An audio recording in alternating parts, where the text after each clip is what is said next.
Salut tout le monde, est-ce que ce serait pas l'heure pour un petit nouveau reading vlog?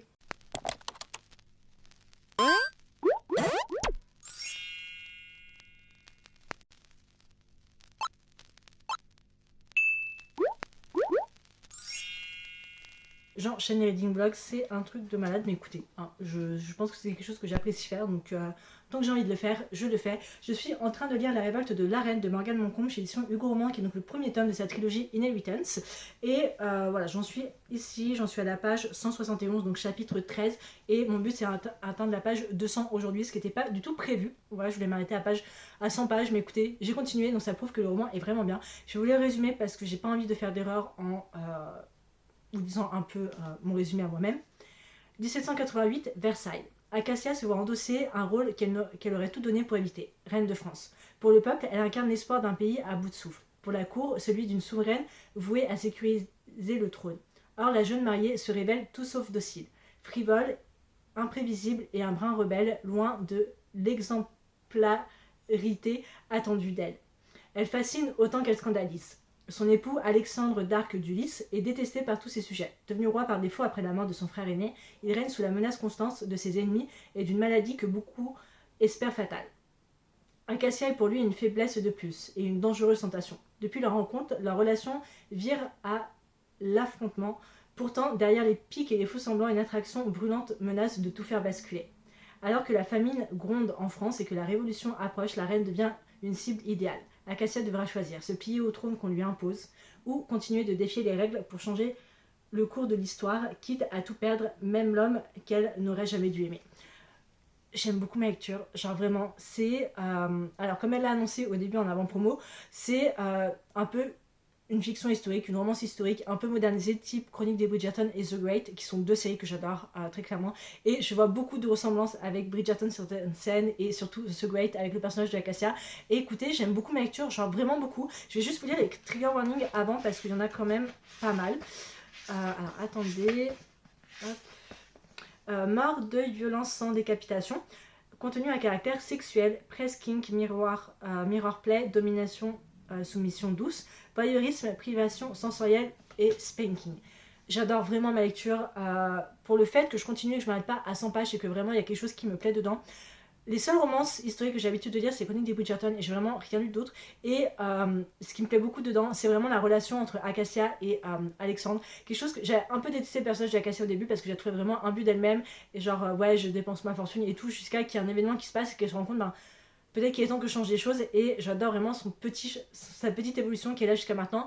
Et j'aime beaucoup le personnage d'Alexandre. Je trouve que c'est un personnage qui est extrêmement complexe, qui peut paraître sans cœur et froid auprès de ses sujets.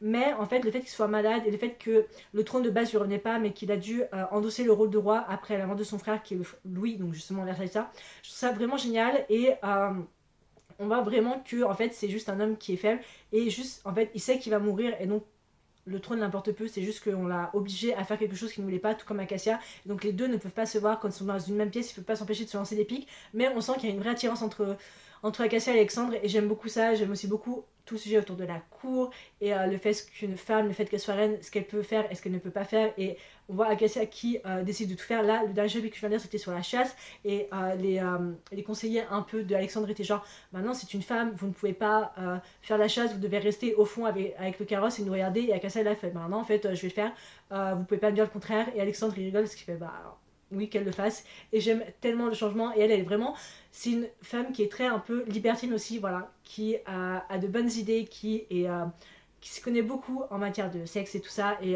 donc un peu choquée d'apprendre que c'est pas quelque chose de forcément que beaucoup de gens apprécient, ou enfin en tout cas en parlent. Et je trouve ça vraiment génial, il y a quelque chose de très libérateur dans ce roman, et je trouve que ça change beaucoup de ce que Morgane Moncombe a l'habitude d'écrire, et j'aime vraiment beaucoup. C'est vraiment le genre de roman qui peut me plaire, et je sens que ça peut être mon premier 5 étoiles de cette année 2026, donc affaire à suivre. Mais voilà, le but, donc j'en suis, comme j'ai dit, page 171, chapitre 13. Le but c'est que j'atteigne les pages 200 au moins pour ce soir, et je reviendrai, je pense, demain vous donner un peu des nouvelles. Bon, je vous retrouve, on est mardi 10 mars pour faire le point un peu sur ma lecture. J'ai terminé la première partie, voilà, qui est la page 312, voilà. Donc j'attends la deuxième partie, j'ai juste lu les petites lettres que Alexandre envoie à Acacia, et je vais m'arrêter là pour ce soir, ce qui est pas beaucoup depuis la dernière fois, parce que je crois que je vous ai dit j'étais à la page 250 et quelques, j'en suis à la page 300, donc voilà, j'ai à peine lu presque 360 pages, enfin non, pas 300 pages, j'ai peut-être 50 pages ou 60 pages, mais j'ai pas envie de trop lire parce que j'ai... Mon but c'était de le terminer demain, mais je me dis si je lis trop vite, après je vais peut-être pas forcément apprécier la fin et je vais me retrouver en panne de lecture en plus, donc voilà, je sais quand est-ce qu'il faut que je mette pause et là je mets pause. Écoutez, cette première partie je l'ai trouvée vraiment excellente. Comme j'ai dit la dernière fois, j'adore l'évolution de Acacia, mais là sa relation avec Alexandre j'ai trouvé vraiment incroyable. En plus on a eu quelques points, quelques petites choses que Acacia a trouvé au sujet de Amadide et Alexandre. Et je suis très contente, voilà. Et par contre, cette fin de première partie s'arrête sur quelque chose, mais je crois que c'était le plus gros plot twist. Genre, retournement de situation, je m'attendais tellement pas. Et j'aime tellement. Genre, Acacia, c'est vraiment une féministe, déjà dans l'âme. C'est une féministe en tant que. Enfin, elle est. Mais c'est aussi quelqu'un qui est très famille, qui est très. Enfin, qui est clair sur ses idées. Et j'adore voir l'évolution de Alexandre aussi, qui commence à s'ouvrir petit à petit et qui se rend compte qu'en fait. Il serait peut-être temps en fait qu'il bouge un peu les fesses, on peut dire, pour le royaume, même si c'est qu'il lui reste pas beaucoup de temps. Et je trouve ça vraiment génial le fait que plus il passe de temps avec Acacia et plus il y a une révolution de son personnage. Et j'adore. Je sais pas, juste j'adore vraiment. Je pense que ça peut être mon premier coup de cœur de 2026. Genre vraiment, il y a quelque chose que j'adore. J'ai hâte en tout cas de commencer la deuxième partie. Je pense que je la commencerai demain parce que voilà, on est au point, je pense, tumultuant, je sais pas si ça se dit. En tout cas, on est au point, vraiment le gros point qui fait que je pense que cette partie 2 va être vraiment incroyable, qu'on va avoir plein de révélations, des retournements de situation, qu'on va avoir des personnages auxquels on va pas du tout s'attendre. Que moi, j'ai un doute sur quelque chose par rapport à la fin du tome 1 et j'espère avoir tort parce que euh, si j'ai raison, franchement, Morgane Moncombe, elle aura fait très très fort. Et si c'est le cas, voilà, en tout cas, voilà, je vais pas spoiler, mais je vous tiendrai au courant si c'est le cas, si c'est arrivé. Mais voilà, pour ce soir, je vais m'arrêter là à la première partie. J'ai hâte d'enchaîner la deuxième partie, bien évidemment. En plus, on a vu cette belle illustration. Attendez que je vous montre. Belle illustration, juste là, voilà. C'est la seule illustration qu'il y a dans le livre, mais je la trouve vraiment magnifique. Je trouve tout l'objet du livre magnifique en lui-même. Voilà, en tout cas, j'ai hâte de vous donner un peu mon avis sur la suite et tout. Et j'aime trop. Bon, on est mercredi 11 mars et j'ai un peu avancé dans la révolte d'une reine. J'en suis à la page 405, donc il me reste à peu près j'allais dire 200. Oui, à peu près 200 pages et quelques à lire. 270 pages à lire à peu près. Ça devrait se lire plutôt rapidement. Je pense que le but c'est que je termine demain, mais je suis obligée de vous parler. Déjà je suis fatiguée donc je vais m'arrêter là, mais je suis obligée de vous en parler parce que cette deuxième partie est folle. Genre, cette deuxième partie est vraiment incroyable. Là, de la page 315 à 405, il s'en est passé des choses. Mais genre, quand je vous dis il s'en est passé. Genre, j'ai vu défiler, il y a eu des événements, il y a eu des retournements de situation, il y a eu de l'action. Genre, Acacia, c'est ma reine, je suis désolée. Acacia, elle est digne d'une reine, elle sait se défendre, elle sait se battre. Je dis oui. Voilà, je dis oui, tout simplement. Et là, le dernier chapitre que je viens de lire, excusez-moi, retournement de situation, plot twist. Je pars de mon point de vue qu'il y a encore certaines choses qui restent à être révélées. Voilà, certaines choses qui restent à être révélées, je pense, autant du côté de Alexandre que du côté de Acacia. Mais alors là, cette révélation sur Acacia, je suis désolée, mais je ne m'y attendais absolument pas. J'adore. Franchement, je surkiffe ma lecture. Genre vraiment, du début à la fin, je la trouve vraiment incroyable. Il y a des rebondissements, les personnages sont vraiment attachants, la relation entre Alexandre et Acacia est vraiment très jolie, on est dans un vrai enemies to lovers, même les deux ont encore un peu de mal à se faire confiance malgré tout, et pourtant il me reste que ça de lecture.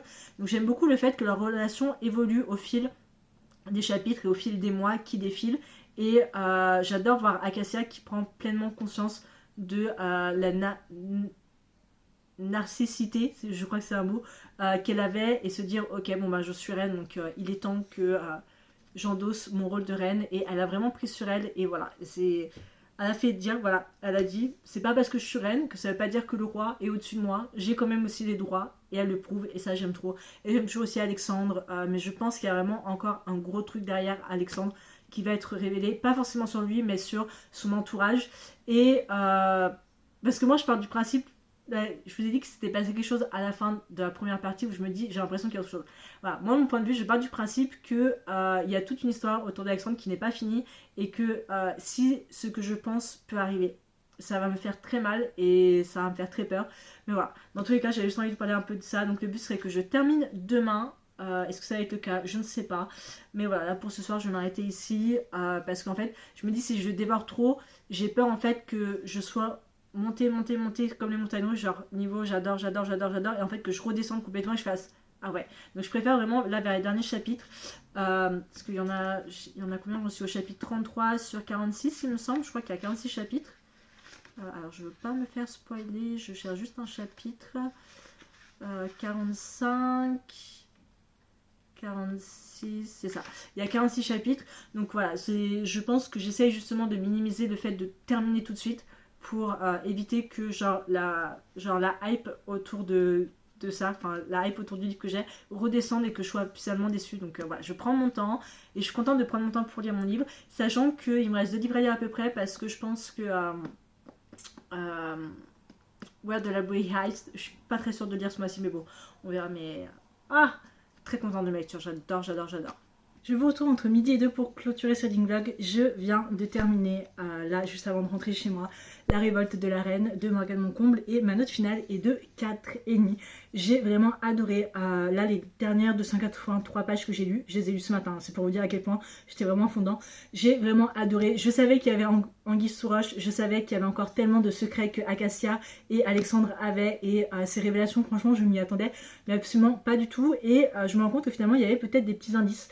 La façon dont Acacia se comportait avec le peuple ou la monarchie ou comment elle exagérait au niveau des dépenses, pourquoi est-ce que je l'aimais pas au début, et même Alexandre, pourquoi est-ce que, enfin quand Acacia l'a retrouvé dans, on va dire un peu l'auberge, pourquoi est-ce qu'il était là habillé comme ça, et ben maintenant on se rend compte des petites choses qu'il y avait et j'ai vraiment beaucoup aimé parce que ça se passe vraiment à Versailles 1789 pendant la prise de la Bastille. Donc en vrai le petit plus qui je pense m'aurait vraiment donné un 5 sur 5 c'est si on avait eu une fin tragique. Comme je l'ai dit, c'était pendant la prise de la Bastille, donc genre on détruit la monarchie et tout ça, donc je pense que j'aurais aimé une fin un peu plus triste, où genre voilà, ça se termine comme ça, mais je suis quand même contente que ça s'amenait sur une fin heureuse. Et voilà, il y a eu pas mal de choses qui sont révélées. Aussi je savais qu'il y avait quelque chose qui n'était pas fini au sujet de la maladie de Alexandre évidemment, et j'avais tort sur ce qui je pensais que c'était, mais voilà, j'avais aussi un peu raison quand je disais c'était pas terminé. J'ai vraiment beaucoup aimé, j'ai adoré l'histoire, j'ai adoré les personnages, j'ai adoré vraiment tout cet univers de roi, de reine, de loi, de monarchie, de féministe aussi, parce que c'est un roman très féministe. J'ai adoré le personnage de Acacia, son évolution était vraiment incroyable, même les révélations après en ce qui m'a concerné m'ont beaucoup touché. J'ai vraiment adoré le personnage, révélation sur révélation, choc sur choc, c'était vraiment génial, gros coup de cœur. Je pense, je vais pas dire qu'il va faire partie de mes favoris 2026, mais je pense que ça peut être le cas. Franchement, j'ai aucun regret de base, c'était comme les seasons de Morgane Moncomble. Quand j'ai voulu découvrir les seasons, je me suis dit je vais attendre qu'ils sortent en poche. Mais j'étais tellement excitée à l'idée de lire un tome pour te pardonner que j'ai vraiment adoré, que je me suis dit bon j'achète en grand format. Bah c'est pareil, je me suis dit bon je vais attendre que ça sorte en poche et tout, mais je pouvais pas attendre parce que vu comment c'était tellement, j'adore la Regency era, c'est vraiment la Regency des Bridgerton, c'est vraiment mon era historique que j'adore, que ce soit au niveau des costumes, de l'histoire, des personnages, même j'adore les séries historiques, genre vraiment c'est mon dada, c'est le genre de série que je regarde le plus. Et ce roman m'a rappelé pourquoi. J'ai vraiment revu certains, ça m'a rappelé certaines séries, Bridgerton, ça m'a rappelé aussi The Great. Il y a eu des vibes aussi un peu de Paul Dark à côté que j'adore. D'ailleurs, j'adore Paul Dark, Aidan Turner. Voilà. Et ça m'a donné envie de regarder la série Versailles qui est sortie il y a quelques années, que j'ai pas eu le temps et l'occasion de découvrir, mais maintenant ça me donne encore plus envie. Donc voilà, ma note finale est de 4,5, j'ai vraiment beaucoup aimé. Après faites-vous votre propre avis, mais pour ma part j'ai vraiment beaucoup aimé. J'espère vraiment que ce petit reading vlog vous a plu. J'espère que j'ai adoré partager mon avis avec vous. Voilà. Est-ce que vous l'avez lu? C'est le cas? Oui. Est-ce que vous avez aimé? Est-ce que vous avez moins aimé? Est-ce que vous avez détesté aussi? Est-ce que c'est possible qu'il y ait des gens qui n'aiment pas du tout? Mais je pense que si vous voulez commencer vraiment les romances historiques, La Révolte de la Reine ça peut être bien, mais je peux conseiller aussi La Chronique de Bridgerton parce que c'est assez soft, c'est doux, il n'y a pas genre dans Tourloupe, il n'y a pas de rebondissement et de plot twist incroyable. Je pense que c'est parfait pour commencer, mais voilà, c'est tout. En tout cas, j'espère vraiment que cette vidéo vous a plu et je vous retrouve la semaine prochaine qui je pense est encore pour une sorte de vlog. Voilà, je fais plein de reading vlog parce que j'adore ça, donc est-ce qu'on peut m'en empêcher? Non. Et je vous retrouve la prochaine fois pour une prochaine vidéo. Ciao.